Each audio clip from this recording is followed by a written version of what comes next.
A wife was horrified to discover a QR code on her husband's body. Curious, she took out her phone and scanned it. The next second, a video appeared on her screen. It turned out to be a customized flight package exclusively for her husband. The service was so gentle it didn't even feel like service. It felt more like trying to please someone.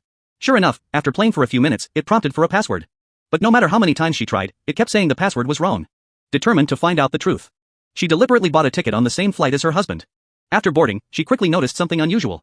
Following the signs, she realized this was a women-only flight. Not wanting her husband to recognize her, she put on a hat and mask and found her seat. Her heart was racing as she sat down. She was puzzled as to why there were only women on this plane. She leaned forward and quietly asked the woman sitting in front of her, "What's with the makeup? We're all women here, isn't this more convenient this way?" She assumed it was some kind of exclusive service with a unique concept. Then she saw one of her husband's colleagues walk over and gently wipe the woman's hand. Meanwhile, the woman kept complaining to the lady across from her named Jade.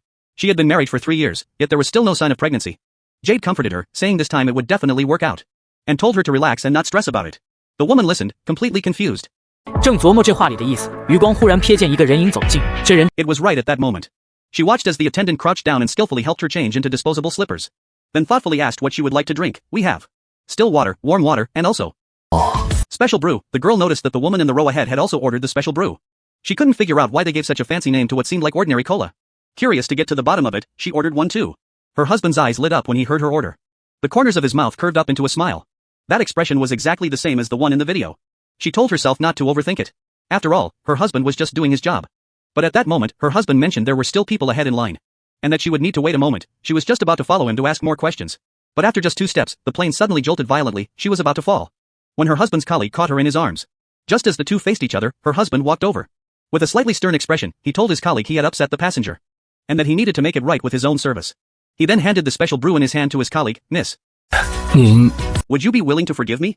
She took the cup and had a sip, realizing it was just ordinary cola. Except there was a faint, almost imperceptible unusual taste on the tip of her tongue.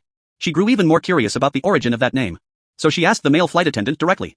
He glanced around, then leaned in, ready to tell her the reason, but was interrupted by her husband making an announcement over the intercom, declaring that cabin service was about to begin. But the moment the announcement ended, 2 girls followed a male flight attendant into the restroom, and then pulled the curtain shut behind them. Seeing this, the woman couldn't help but wonder why.